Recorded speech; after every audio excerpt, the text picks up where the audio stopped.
L'homme oublie qu'il est responsable de son être.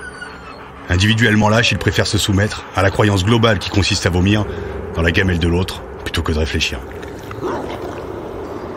Tout commence un soir de décembre 2007. Une rencontre au coin d'une bibliothèque.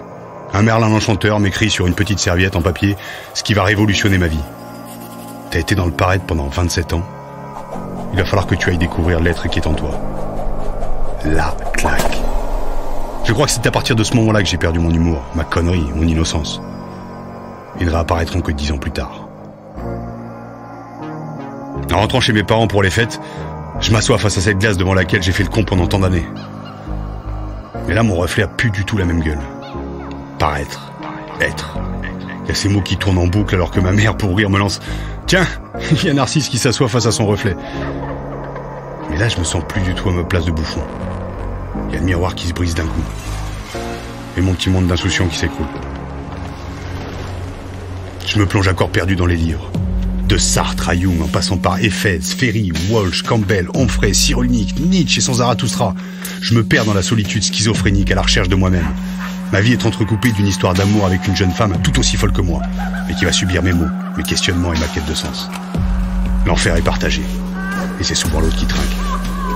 Je me remplis de pléthore de théories sur l'amour, sur la connaissance de soi, Eros, Philae, Agapé, la compassion, la mythologie, les religions, et petit à petit, je deviens con, perdu dans mes livres qui m'ankylosent.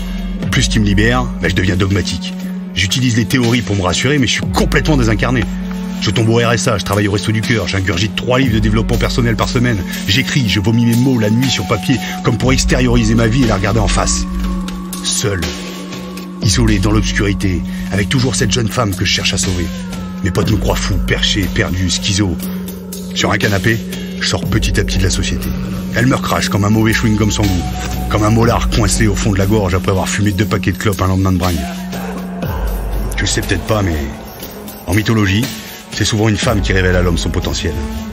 Et bien cette jeune femme dont je t'ai parlé, celle qui avait pris toute mon après-carrière de Blair en pleine tronche, a décidé de me plaquer un jour ensoleillé de septembre 2013. Mon monde s'écroule à nouveau.